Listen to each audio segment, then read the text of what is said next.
अस्सलाम वालेकुम जी स्टूडेंट, हमने जो लास्ट सेशन में अपनी डिस्कशन मुकम्मल की वो डेज़ ऑफ ऑपरेटिंग साइकिल तक मुकम्मल की है और डेज़ ऑफ ऑपरेटिंग साइकिल की इंटरप्रिटेशन भी मैंने आपको बता दी थी। इस लेक्चर के अंदर अब हम क्या करेंगे कि डेज़ ऑफ ऑपरेटिंग साइकिल से आगे डिस्कशन स्टार्ट करेंगे।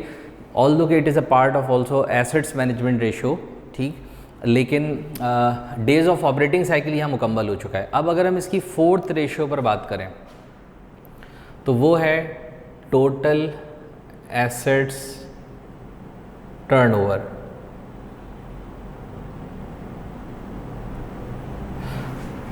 टोटल एसेट्स टर्नओवर, इसका फॉर्मूला आपके पास है नेट सेल्स डिवाइडेड बाय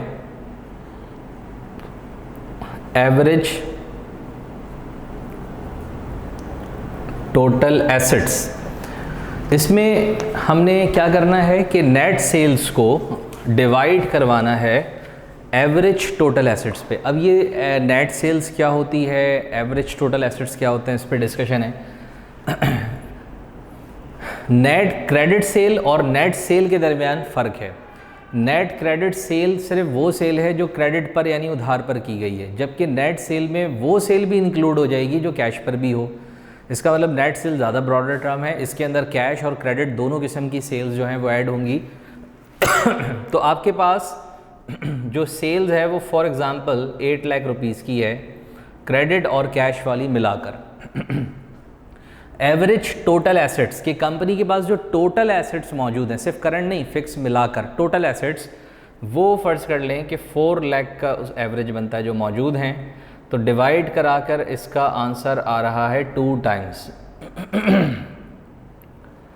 अब ये 2 टाइम्स की इंटरप्रिटेशन अगेन बड़ी इंपॉर्टेंट है। इसमें हमने क्या करना है, ये देखना है कि जो अगर हमारे पास 4 लाख के एसेट्स मौजूद हैं और हम सेल्स कर रहे हैं 8 लाख रुपीज़ की, ये बात आप सब अच्छे से समझते होंगे कि कंपनी जितनी भी सेल्स करती है वो अपने एसेट्स को इस्तेमाल करके करती है। तो अगर हमारे पास 4 लाख के एसेट्स हैं और उसको यूज़ करके हम 8 लाख रुपीज़ की सेल्स जनरेट कर रहे हैं, तो हमारे एसेट्स की एफिशिएंसी कितनी आ रही है, 2 टाइम्स आ रही है। यानी जितने एसेट्स में हमारे पैसे इन्वेस्टेड होंगे हम उससे 2 गुना सेल जो है वो कर लेते हैं। ये हमारे पास टोटल एसेट्स टर्नओवर एक्सप्लेन कर रहा है। इसके बाद हमारे पास नेक्स्ट हो सकता है फिक्स्ड एसेट्स टर्नओवर, और फिक्स्ड एसेट्स टर्नओवर का formula net sales divided by average fixed assets. और एक और फॉर्मूला इसके अंदर मैं लिख देता हूँ साथ साथ, current assets turnover. Current assets turnover का formula net sales divided by average current assets. अगर आप इन तीनों फॉर्मूलों को बल्कि अगर आप देखें तो तीनों में एसेट्स का टर्नओवर है, लेकिन ये टोटल एसेट्स का टर्नओवर है तो नीचे टोटल एसेट्स का एवरेज आ गया। यहाँ फिक्स एसेट्स का टर्नओवर है तो नीचे फिक्स एसेट्स का एवरेज आ गया। फिर करंट एसेट्स का टर्नओवर है तो नीचे करंट एसेट्स का एवरेज आ गया, लेकिन ऊपर सब में सेल्स ही आएगा। तो इस तरह से हमारे ये सारे जो 6 फार्मूलाज हैं ये एसेट्स मैनेजमेंट रेशोज़ के अंदर जो हैं वो कवर हो गए। अब इसके बाद जो हमारा नेक्स्ट टाइप है रेशो की, उसको हम कहते हैं प्रॉफिटेबिलिटी रेशोज़।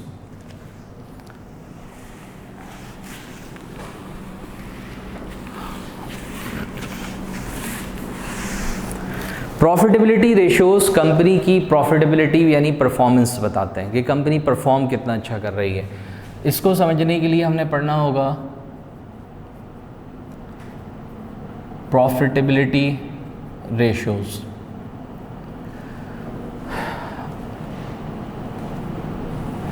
प्रॉफिटेबिलिटी रेशोज़ में नंबर 1 हमारे पास है। इससे पहले मैं आपको एक और डिस्कशन कर लूँ आपके साथ कि प्रॉफिट की 3 टाइप्स हो सकती हैं। हम कभी प्रॉफिट को मार्जिन कहते हैं, कभी हम प्रॉफिट का नाम मार्कअप भी रखते हैं, और कभी हम प्रॉफिट को रिटर्न के नाम से भी शो करते हैं। ये सब प्रॉफिट की ही डिफरेंट टर्मिनोलॉजीज़ हैं। मार्जिन, मार्कअप और रिटर्न। लेकिन इन तीनों में फ़र्क है, तीनों की सिचुएशन अलग अलग है। आप एक ही जगह पर ये सब एक साथ यूज़ नहीं कर सकते।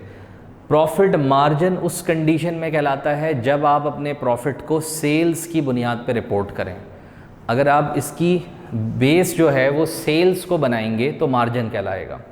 ठीक है, इसको हम लिख देते हैं ऑन सेल्स। और अगर आप अपने प्रॉफिट को कॉस्ट की बुनियाद पर रिपोर्ट करेंगे तो वो मार्कअप बनता है, तो ऑन कॉस्ट। और अगर आप अपने प्रॉफिट को इन्वेस्टमेंट की बुनियाद पर रिपोर्ट करें तो उसको हम कहते हैं रिटर्न। एग्रीड? क्या फ़र्क आ रहा है? यहाँ प्रॉफिट है लेकिन सेल की बेस पर है, यहाँ प्रॉफिट एक्चुअल कॉस्ट की बेस पर है, और यहाँ इन्वेस्टमेंट की बेस पर है। सभी प्रॉफिट्स हैं। अब हमने इसके अंदर डिस्कशन करना है प्रॉफिटेबिलिटी रेशोज़ में मार्जिन, मार्कअप और रिटर्न्स को। ठीक, तो मार्जिन्स जितने भी हैं, चूँकि इनकी बेस जो है वो सेल्स है, तो मार्जिन्स से रिलेटेड जितनी भी रेशोज़ हैं वो सब इनकम स्टेटमेंट से बिलोंग करती हैं। इनकम स्टेटमेंट का सबसे जो स्टार्टिंग पॉइंट होता है, जो बेसिक पॉइंट होता है, वो सेल्स होती है, और तमाम चीज़ों को सेल्स की बुनियाद पर ही रिपोर्ट किया जाता है। तो लिहाजा वो सब मार्जिन्स की कैटेगरी के अंदर आ जाएंगे। तो पहले हम मार्जिन्स के ऊपर डिस्कशन कर रहे हैं। इसमें आपके पास नंबर 1 हो सकता है cost of goods sold rate. Cost of goods sold rate है तो आप formula cost of goods sold divided by net sales into 100 इसमें सब में करेंगे ताकि परसेंटेज में शो कर सकें।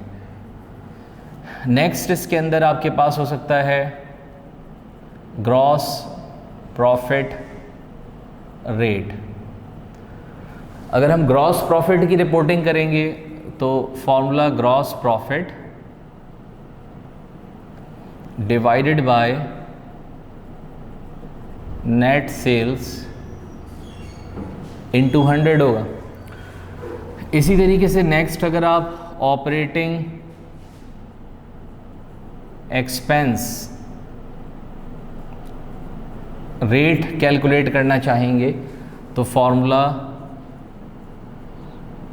Operating expense divided by net sales into 100 है। ठीक है, फिर आप कैलकुलेट करना चाहें नेट प्रॉफिट या नेट इनकम आप कह लें रेट, तो उसका formula net income divided by net sales into 100। Agreed?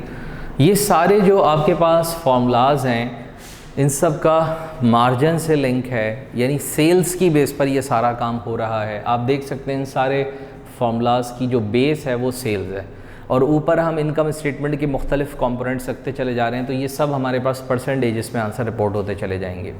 ठीक है।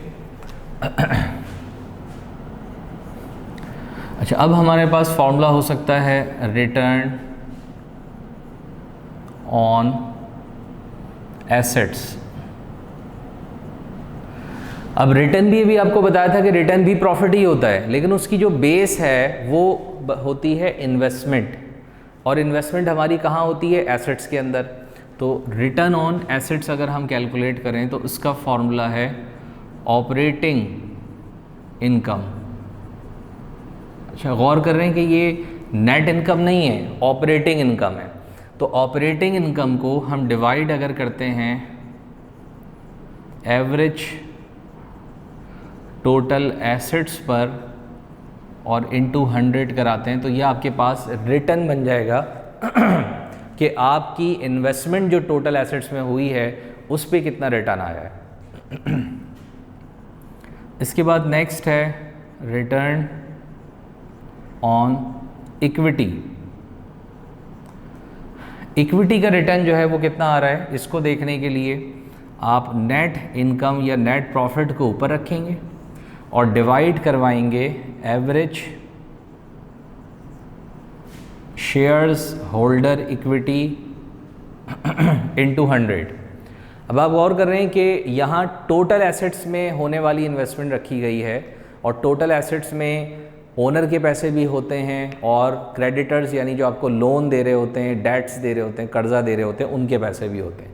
लेकिन अब हम रिटर्न सिर्फ इक्विटी पर कैलकुलेट कर रहे हैं, सिर्फ ओनर के पैसों पर कर रहे हैं, तो हमने नीचे भी सिर्फ ओनर के ही अमाउंट को रखा है, शेयर होल्डर इक्विटी को। ऊपर नेट इनकम आई है और इनटू 100 कराया, तो ये हमारे पास जो है वो प्रॉफिटेबिलिटी रेशोज़ जो हैं वो कैलकुलेट हो गए।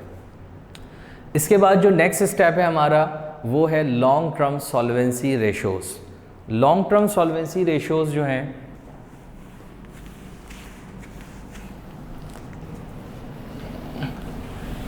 ये हमारी 4th टाइप होगी। टोटल मैंने आपसे डिस्कशन की थी और लिखा भी था लास्ट लेक्चर में कि हमारे पास 5 टाइप्स हैं, 3 डिस्कस हो चुकी हैं, अब हम 4th वन स्टार्ट कर रहे हैं। 4th हमारे पास है लॉन्ग टर्म सॉल्वेंसी रेशोज़। अच्छा, इसमें एक टर्म यूज़ हो रही है सॉल्वेंसी, इसको समझना ज़रूरी है। इससे पहले मैंने एक टर्म यूज़ की थी फर्स्ट रेशो में, वो थी लिक्विडिटी। लिक्विडिटी और सॉल्वेंसी इन दोनों में डिफरेंस क्या है? लिक्विडिटी आपको बताया था कन्वर्टेबिलिटी इनटू कैश, कि कोई एसेट्स कितनी जल्दी कैश में कन्वर्ट हो रहा है, और सॉल्वेंसी का मतलब होता है अवेलेबिलिटी ऑफ कैश, कि कितना कैश आपके पास अवेलेबल है, तो उसको हम सॉल्वेंसी कहते हैं। लेकिन अब हम बात कर रहे हैं लॉन्ग टर्म सॉल्वेंसी की, कि लंबे अरसे तक अगर हम डिस्कशन में लेकर आएँ कि हमारे पास सॉल्वेंसी कितनी है, अवेलेबिलिटी ऑफ कैश कितनी है, तो उसको हम इन रेशोज़ की मदद से देखते हैं। और जो हमने सबसे पहले लिक्विडिटी रेशोज़ पढ़े थे उसको आप शॉर्ट टर्म सॉल्वेंसी रेशोज़ के नाम से भी पढ़ सकते हैं। तो लॉन्ग टर्म सॉल्वेंसी रेशोज़ में आपके पास नंबर 1 है debt to assets ratio. Debt to assets ratio के फॉर्मूले में हम रखेंगे total debts divided by total assets into 100 हटा देते हैं, सॉरी। अब मैं यहाँ अपने पास से कुछ वैल्यूज़ भी एज्यूम करके आपको यहाँ समझा दूँ कि किसी भी कंपनी का जो कैपिटल स्ट्रक्चर होता है वो इस तरह से होता है कि assets equals to debt plus equity, यानी एसेट्स में कंपनी के डेट्स के पैसे शामिल होते हैं, कर्जा, और इक्विटी जो ओनर ने इन्वेस्ट किया है। फ़र्ज़ कर लीजिए कि आपके डेट्स हैं 8000 और आप ओनर ने इन्वेस्टमेंट की है 12, तो दोनों मिलाकर आपके एसेट्स बनते हैं 20,000 के। ये हमने कुछ वैल्यूज़ एज्यूम कर ली और अब हम इनकी मदद से ये सॉल्व करते हैं। तो टोटल डेट्स इस वक्त आपके पास 8000 है और टोटल एसेट्स आपके पास इसमें 20,000 है, तो डिवाइड किया 0.4, जिसको आप 40% भी कह सकते हैं, ये आंसर आ रहा है आपका डेट रेशो का। अब डेट रेशो ये 40% शो क्या कर रहा है? ये शो कर रहा है कि आपके एसेट्स अगर 100% है, बेस हमेशा 100% होती है, अगर आपके एसेट्स 100% है तो उसमें 40% का कर्जा शामिल है, यानी आपने उस एसेट्स में 40% तो कर्जे की फाइनेंसिंग करवाई हुई है, कर्ज 40% दिया हुआ है, तो डेफिनेटली ओनर का अमाउंट कितने परसेंट बना? वो 60% बन गया। तो डेट टू एसेट्स रेशियो बता रहा है कि टोटल एसेट्स में डेट का प्रोपोर्शन कितना है। इसके बाद नेक्स्ट है डेट टू इक्विटी रेशियो। अब हम अगर गौर करें तो ये था डेट टू एसेट्स, तो फॉर्मूला बन रहा था total debts divided by total assets. क्यों था? क्योंकि डेट टू एसेट्स था।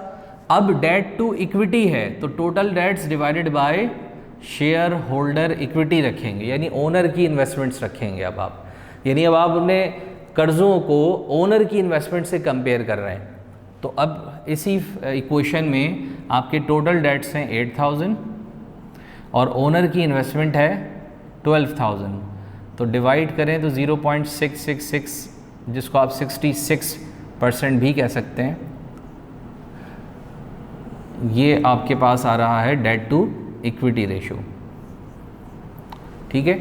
अच्छा, अगर आपके पास पेपर में रिक्वायरमेंट आती है कि डेट रेशियो को कैलकुलेट करें, तो डेट रेशियो के लिए उसकी बेस का बताना ज़रूरी है कि ये डेट टू एसेट्स पूछ रहा है या डेट टू इक्विटी पूछ रहा है। लेकिन अगर वो सिर्फ डेट रेशियो का वर्ड यूज़ करे, ये ना बताए डेट टू एसेट्स है या डेट टू इक्विटी, तो आप हमेशा उसको डेट टू एसेट्स मानेंगे।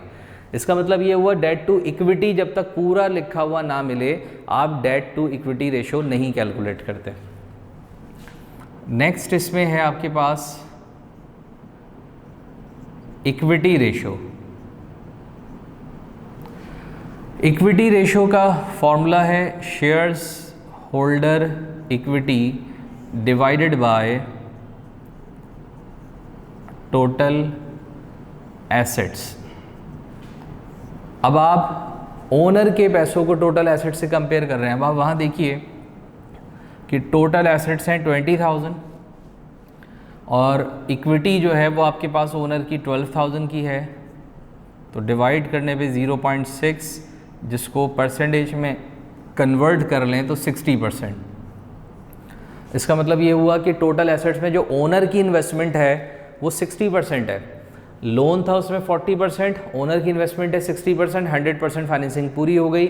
आप यहाँ देख सकते हैं कि अगर एसेट्स 100% हैं तो उसमें 40% डेट रेशो है और 60% इसका इक्विटी रेशो कैलकुलेट हो रहा है। तो ये आपके पास लॉन्ग टर्म सॉल्वेंसी रेशोज़ में डिस्कशन हो गई। इसके बाद सॉरी मैं यहाँ इसको कर रहा हूँ, नंबर 4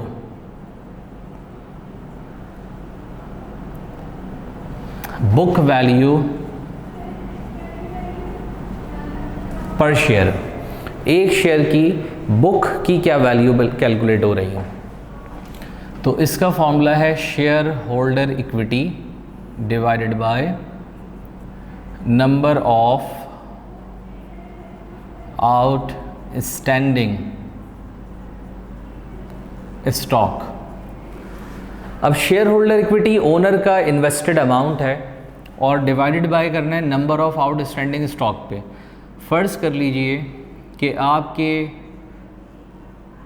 ओनर की टोटल इन्वेस्टमेंट 1,80,000 है, ये मैं अलग वैल्यू इमेजिन कर रहा हूँ अपने पास से, और नंबर ऑफ आउटस्टैंडिंग स्टॉक्स आपके पास 10,000 है, यानी 10,000 शेयर्स हैं कंपनी के जो पब्लिक के पास हैं। ये ओनरशिप है टोटल नंबर्स में, और इसका जो अमाउंट बनता है पब्लिक की ओनरशिप का कंपनी के रिकॉर्ड्स में वो बनता है 1,80,000। तो इसका मतलब ये हुआ कि कंपनी की बुक में एक शेयर 18 रुपीज़ का है। कंपनी की बुक में एक शेयर 18 का है, लेकिन मार्केट के रेट कुछ और हो सकते हैं। मार्केट के जो रेट हैं वो तो स्टॉक एक्सचेंज में रिफ्लेक्ट हो रहे होते हैं कि 18 रुपीज़ का बुक में है, लेकिन हो सकता है मार्केट में वो 25 का हो, 15 का भी हो सकता है, बहुत ज़्यादा और कम भी हो सकता है। तो हमें जब भी शेयर्स को बेचकर पैसे मिलेंगे वो हमेशा मार्केट के रेट से मिलेंगे। तो बुक वैल्यू का सिर्फ यूज़ ये है कि अगर आज कंपनी बंद हो जाए तो हमें जो पैसे मिलेंगे वो बुक वैल्यू से मिलेंगे। कंपनी अगर चलती रहे, मार्केट में उसकी वर्थ रहे, तो मार्केट में हमेशा मार्केट वैल्यू पर बिककर पैसे मिलेंगे। लेकिन अगर आज कंपनी को वाइंड अप कर दिया जाए, बंद कर दिया जाए, तो आपकी जो इन्वेस्टमेंट कंपनी से रिटर्न होगी वो 18 के रेट पे रिटर्न होगी, क्योंकि फिर कंपनी बंद होगी तो मार्केट वर्थ ख़त्म हो जाएगी, सिर्फ बुक में जो वैल्यू रिकॉर्ड है वो रिटर्न करनी होगी। तो ये बुक वैल्यू पर शेयर जो है हमने कैलकुलेट की इसमें। इसके बाद नेक्स्ट है आपके पास time interest earned ratio. Time interest earned ratio को इन शॉर्ट टाई रेशो भी कहा जाता है, TIE, टाई रेशो भी कहते हैं इसको, और इसका फॉर्मूला है EBIT divided by I। EBIT stands for earning before interest and tax, यानी ये वो आपकी अर्निंग है जो सब चीज़ों को लेस किया जा चुका है, या आपकी इनकम सिर्फ दो चीज़ों को लेस करने से पहले की है। आपने एक तो इसमें से इंटरेस्ट को अभी तक लेस नहीं किया, इंटरेस्ट जो आप अपने क्रेडिटर्स को दे रहे होते हैं, और दूसरा गवर्नमेंट को इसमें से टैक्सेस नहीं दिए। बस ये दो चीज़ें अभी देना रह गई हैं। उससे पहले की अर्निंग को हम earning before interest and tax कहते हैं। इसको हमने डिवाइड करना है आई मतलब इंटरेस्ट पे। फ़र्ज़ कर लीजिए कि आपकी earning before interest and tax 5,000 है और आपका इंटरेस्ट जो है वो फॉर एग्ज़ाम्पल 1,000 देना है, तो एबिलिटी बन रही है 5 टाइम्स। इसका मतलब ये है कि अगर आप 1,000 रुपीज़ का इंटरेस्ट देंगे और आप कमा रहे 5000 की अर्निंग है इंटरेस्ट देने से पहले, तो आपके पास अपने इंटरेस्ट को देने की 5 टाइम एबिलिटी मौजूद है। ये जो एबिलिटी है ये कब काम आती है? जब आप किसी से लंबे अरसे के लिए कर्जा हासिल कर रहे हो। तो चूँकि उसको अपना पैसे तो बहुत बाद में मिलेंगे, हर साल उसको इंटरेस्ट मिल रहा होगा, तो वो ये चेक करता है कि क्या कंपनी के पास इंटरेस्ट को पे करने की सलाहियत है या नहीं है। इंटरेस्ट कमाएंगे तो पे किया जाएगा, ठीक है। तो लिहाजा वो एबिलिटी इस वक्त 5 टाइम्स आ रही है। अब हमारा जो लास्ट रेशो है जिस पे डिस्कशन रह गई वो है आपका marketability ratios.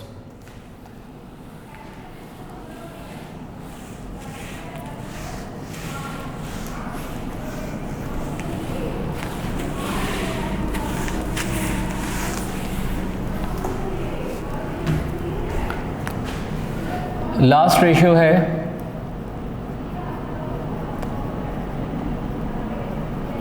Marketability ratios. Marketability ratios जो है ये बताते हैं कि कंपनी के शेयर्स की मार्केट में क्या वर्थ हो सकती है, ठीक है। इसकी मार्केट परफॉर्मेंस कैसी जा रही है कंपनी की, उसको हम कैलकुलेट करते हैं मार्केटेबिलिटी रेशियोज की मदद से। इसमें नंबर 1 आपके पास है अर्निंग पर शेयर। एक शेयर पे अर्निंग कितनी हो रही है, तो इसके लिए आप लेते हैं net income divided by number of outstanding stock. Net income तो वो इनकम है जो कंपनी ने अर्न की है। फर्स्ट कर लीजिए कि कंपनी ने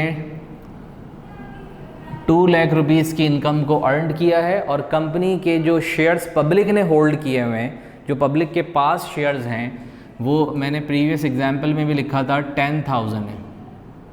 तो आप डिवाइड कराएं तो 20 रुपीज़ जो है वो अर्निंग पर शेयर बन गई। ये रुपीज़ में आंसर आ रहा है, आप चाहें तो उसका यूनिट लिख लें, RS रुपीज़। एक शेयर पे कंपनी 20 रुपए की अर्निंग कर रही है। अब किसी के पास 2 शेयर्स हैं तो उसकी अर्निंग 40 रुपये बन गई, किसी के पास 3 शेयर्स हैं तो उसकी अर्निंग 60 रुपीज़ बन गई।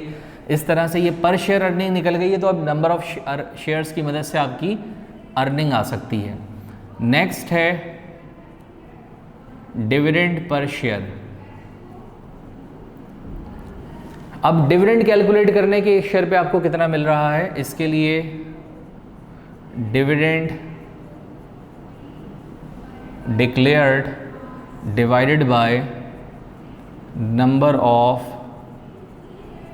Outstanding stock.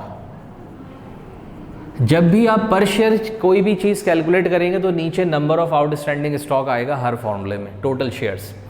अच्छा, अब ये आप जानते हैं कि कंपनी अगर अर्निंग 2 लाख करती है तो पूरी अर्निंग अपने शेयर्स होल्डर को मुनाफे के तौर पे देती नहीं है। फ़र्ज़ करते हैं कि कंपनी ने कमाए तो थे 2 लाख, लेकिन कंपनी ने डिविडेंड दिया है 120 का। इसका मतलब कमाया 2 लाख का अमाउंट, दिया 120 का अमाउंट। किसको दिया? नंबर ऑफ आउटस्टैंडिंग स्टॉक जो कि 10,000 है। तो डिवाइड किया तो आपके पास आंसर आ रहा है 12 रुपीज़। इसका मतलब ये है कि कंपनी एक शेयर पे अर्निंग तो 20 रुपीज़ की कर रही है, लेकिन शेयर्स होल्डर को उस 20 में से 12 रुपीज़ का डिविडेंड दे रही है। 8 रुपीज़ वो अपने पास बचा कर रखती है, क्योंकि उसको कंपनी के और भी दीगर काम होते हैं, फ्यूचर के हवाले से कोई इन्वेस्टमेंट करनी होती है। और अगर सारी अर्निंग ही दे देंगे तो कंपनी की ग्रोथ ख़त्म हो जाएगी। तो कंपनी ग्रो करने के लिए कुछ अमाउंट अपने पास रखती है। इसके बाद नेक्स्ट है आपके पास डिविडेंड पे आउट रेशो। अब डिविडेंड पे आउट रेशो जो है, इसमें हम फॉर्मूला DPS ओवर EPS रखते हैं। DPS क्या है? डिविडेंड पर शेयर, जो भी हमने निकाला, और ये EPS है अर्निंग पर शेयर। तो 12 डिवाइडेड बाई 20, आंसर 0.6 यानी 60% आ रहा है। ये 60% की इंटरप्रिटेशन ये है कि अगर कंपनी ने कमाए 20 रुपए थे और दिए 12 रुपए, तो कंपनी ने अपनी अर्निंग में से पे आउट कितना किया? 60% अमाउंट पे आउट कर दिया और 40% अमाउंट अपने पास बचा कर रख लिया। ठीक है, उसी 40% से फिर वो आगे ग्रो करते रहेंगे, अपने बिजनेस को बढ़ाएंगे, लेकिन जो दे रहे हैं प्रॉफिट वो 60% है। कमा रहे 100% है, दे रहे 60% है।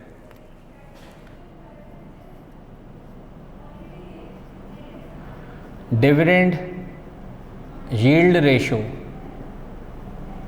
डिविडेंड यील्ड रेशो का फॉर्मूला है DPS यानी dividend per share divided bye market price per share. Dividend per share हमारे पास 12 रुपए का है और मार्केट में एक शेयर हमारा फॉर एग्जांपल 30 रुपीज़ का। ये हमने अपने पास से एग्जांपल ले लिए। ये क्वेश्चन में गिवन होगा कि इस वक्त मार्केट में एक शेयर आपका 30 रुपए का बिक रहा है और आपको 12 रुपए का डिविडेंड कंपनी की तरफ से प्रॉफिट के तौर पे मिल रहा है, तो 30 रुपए की इन्वेस्टमेंट से 12 रुपए मिल रहे हैं, तो आपको 0.4 यानी 40% जो है वो रिटर्न्स आ रहे हैं अपनी इन्वेस्टमेंट के। जो आपने शेयर्स में पैसे लगाए हुए हैं उसका 40% आपको हर साल प्रॉफिट के तौर पे अलग मिल रहा है। ये 30 रुपीज़ का शेयर आपका रहेगा बरकरार, इसके अलावा एक्स्ट्रा आपको हर साल 12-12 रुपये मिलते जा रहे हैं, जो कि 40% रिटर्न बनता है।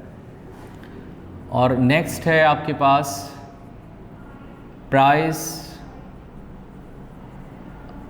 Earning ratio. Price earning ratio जो है इसके फॉर्मूले में हम रखते हैं market price per share divided by earning per share. अब अर्निंग पर शेयर तो हमने यहाँ निकाली कि 20 रुपीज़ है और मार्केट में एक शेयर अभी हमने एज्यूम किया था कि 30 का है, तो 30 डिवाइड बाई 20 और आंसर आ रहा है 1.5 टाइम्स। ये टाइम्स में आंसर आता है। इसका मतलब ये है कि अगर आप 20 रुपये कमा रहे हैं और मार्केट में आपका शेयर 30 रुपीज़ का है, तो 20 रुपीज़ की अर्निंग करने के लिए उसके प्राइस जो आपको पे करने पड़ेंगे 1.5 टाइम्स हैं। अर्निंग के प्राइस इस वक्त हमारे 1.5 टाइम्स चल रहे हैं। ये आपका प्राइस अर्निंग रेशो है। इस तरह से देखिए हमारे पास फॉर्मूले सारे मुकम्मल हो गए, पूरे 5 रेशोज़ की टाइप्स कंप्लीट हो गई और उसके अंदर हमने जितने फार्मूलाज आते थे वो डिस्कशन कर ली। लेकिन अब ये सारे फार्मूले एक साथ पेपर में कुछ भी आ सकता है। ये अगर आप इसको कैलकुलेट करें तो ये कुछ 27-28 फार्मूलाज बन जाएंगे। तो ये सब के सब इतने मुश्किल तो नहीं है। लॉजिक्स के साथ मैंने आपको अभी सारी चीज़ें एक्सप्लेन की हैं, लेकिन प्रैक्टिस बहुत ज़रूरी है। पेपर में ये बहुत मतलब सिंपल लिखा हुआ आता है रिक्वायरमेंट में कि आप वर्किंग कैपिटल निकालें, करंट रेशो निकालें, क्विक निकालें, आप प्राइस अर्निंग रेशो निकालें, तो आपको उसका फॉर्मूला याद होना ज़रूरी है। और डाटा जो क्वेश्चन के अंदर गिवन होगा, डाटा में कभी वो खुद ही चीज़ों को कैलकुलेट करके बताता है और कभी हमने कैलकुलेट करना पड़ता है। हो सकता है कि हमें करंट एसेट्स की रिक्वायरमेंट है, करंट एसेट्स ही क्वेश्चन में लिखे हुए मिल जाएँ तो हम डायरेक्ट वैल्यू पुट करेंगे फॉर्मूले में। और ये भी मुमकिन है कि वो करंट एसेट्स को उसके जो कंपोनेंट्स होते हैं उसको अलग अलग लिख कर दे और हम उसको गैदर करके एक जगह पर अमाउंट इकट्ठा कर लें। जैसे कैश बता दे, मार्केटेबल सिक्योरिटी बता दे, अकाउंट रिसीवेबल बता दे, इन्वेंट्री बता दे, तो फिर हम उन सबको खुद ऐड करके दिखाएंगे पेपर में और उसको फिर ऐड करके टोटल एसेट्स का अमाउंट आएगा। तो ये इसकी मुकम्मल बेसिक्स हैं। अब आप इसको अपने पास्ट पेपर से देखिएगा, बुक से देखिएगा, तो आपको क्वेश्चंस का आइडिया भी होगा कि पेपर में इसके क्वेश्चन किस तरह आते हैं। बेसिक्स हमारी यहाँ पर मुकम्मल हो गई हैं। होपफुली कि आपको ये सारा लेक्चर समझ में आया होगा और अगर इसमें कोई भी डिफ़िकल्टी आपको आती है तो वो फिर आप मुझसे डिस्कशन करेंगे उस टॉपिक के ऊपर। और इंशाल्लाह अब हम अपने नेक्स्ट लेक्चर में नेक्स्ट चैप्टर को स्टार्ट करेंगे। ठीक है, थैंक यू, अल्लाह हाफ़िज़।